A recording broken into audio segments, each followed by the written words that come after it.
Hey everybody, it's Deb Kelt with the Heart of Texas Writing Project. Hope you guys are doing okay. Hope you're doing all right.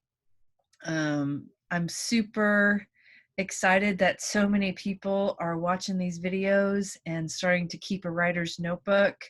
I've been amazed by how many views our YouTube channel has gotten.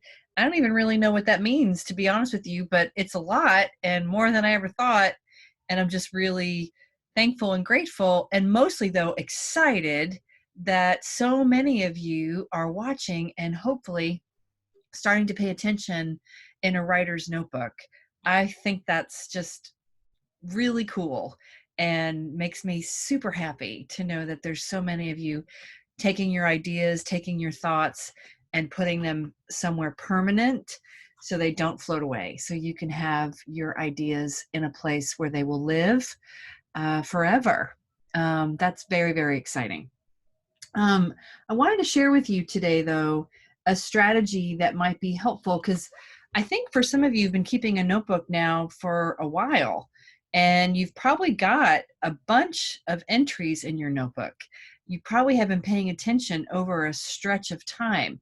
And at the beginning, I think I spoke about how a writer's notebook is really a place for a writer to start hammering out ideas, to start thinking about content, what matters to them, because they may want to take some of these ideas and use them later for a poem or an essay or a memoir or a story.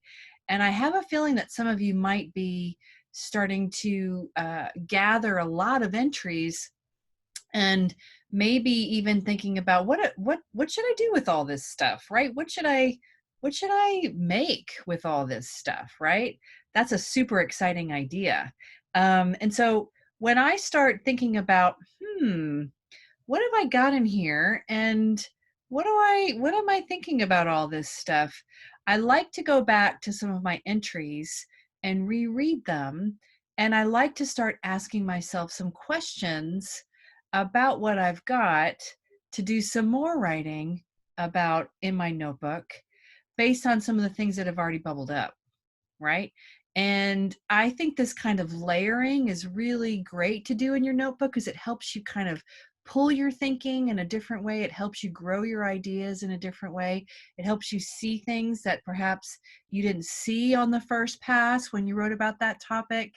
And it may help you think about where these ideas could go if you go and do some layering onto your writing, just to play around, right? Just to still think in a notebook, but to try to pay attention and consider your thinking from before and revisit it again in your notebook. So, for example, I have right here, I think I mentioned this before, the entry I did on my third grade memory of my friend Elizabeth, who always had these perfectly white socks. And I wrote about the way the socks looked, and I wrote about the way my socks looked, and I wrote about my feelings of feeling like I wished my socks were so perfect and pure and white, but they weren't. They were kind of around my ankles, and they kind of were like nubby from rubbing on my shoe. I wrote about these things, right? But when I reread this, and when I think about going into my notebook again with a new page, right? A new blank spot. One thing I could ask myself is, why did I care about this so much?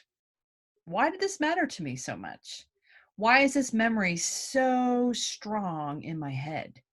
Right? And so when I think about that question, like, why did I really get so fascinated by Elizabeth Socks? That's a big question, right? I think part of it was the first time that I started to notice clothes as being something really beautiful, that clothes could be something that you could decorate yourself with. I think it might have been the first time I ever really thought about that. Um, I think it was also sort of me, I might care about it a lot because it was kind of me growing up a little bit, right? Leaving third grade, moving into fourth grade, when you start thinking about the way your hair looks, the way that your shirt looks, the way that your socks look. So it may be part of the reason why it meant so much to me is because it was sort of me thinking about not being a little kid anymore, more about growing up and moving into this world where things like that started to matter, right? Um, Maybe another reason why I care about this so much is because maybe I was a little jealous, right? Maybe I was a little envious. And maybe this was one of my first memories where I was like, I kind of wish that I had that, and maybe it was my first experience with that kind of jealousy as a little kid, right? So just by asking myself, why is this memory so strong? Why does this matter to me? It gives me another opportunity to write in my notebook and to think about something I already wrote about, but in a different way, right? So I invite you to try that if it makes sense. If you've got something in your notebook that is kind of a strong entry for you and you want to think about it again, one way you can do that is to go back and ask yourself, why do I care about this so much? Why does this matter to me? Why is this important to me? Why is this something that I wrote?